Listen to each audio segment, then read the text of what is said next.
ചില ബിസിനസ്സുകളിൽ ഒട്ടും ക്രെഡിറ്റ് ആവശ്യമില്ല, കടം കൊടുക്കേണ്ട ആവശ്യം പോലും ഇല്ല.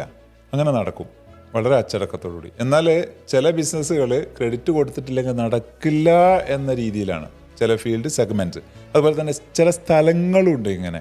ചില സ്ഥലങ്ങളെന്ന് പറഞ്ഞാൽ 1 മാസം ക്രെഡിറ്റ് മാത്രമൊന്നുമല്ല. 1 മാസം പറഞ്ഞാൽ അത് 2 മാസം 3 മാസം വലിച്ചു നീട്ടുന്നു.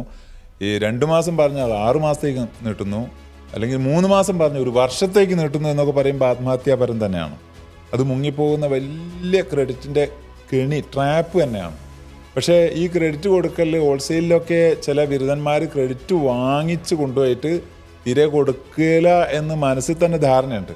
എന്നിട്ട് ഈ സാധനങ്ങൾ, പ്രൊഡക്ട്സൊക്കെ അവർ ആ മാർക്കറ്റിന് തന്നെ ഹാനികരമാകുന്ന, അല്ലെ ആ മാർക്കറ്റിൻ്റെ സ്റ്റാൻഡേർഡൈസേഷൻ പൊളിക്കുന്ന, കൊളാപ്സ് ആക്കുന്ന രീതിയിൽ ഇത് വില കുറച്ചുകൂടെ വിൽക്കുമ്പോൾ മൊത്തം ആ സെഗ്മെൻറ്റ് മാർക്കറ്റിനെ അവരെന്താക്കുകയാണ്, ഇടിച്ച് പൊളിച്ച് താഴെ ഇടുകയാണ്. അപ്പോൾ ക്രെഡിറ്റ് കൊണ്ട് ഒരു കസ്റ്റമർ പോകുന്നത് മാത്രമല്ല, പണം നഷ്ടപ്പെടുന്നത് മാത്രമല്ല, നമ്മുടെ മാർക്കറ്റും നമ്മുടെ പ്രൊഡക്റ്റിൻ്റെയും ബിസിനസ്സിൻ്റെയും ഫ്യൂച്ചറും തന്നെ അവിടെ ഇല്ലാതാകും.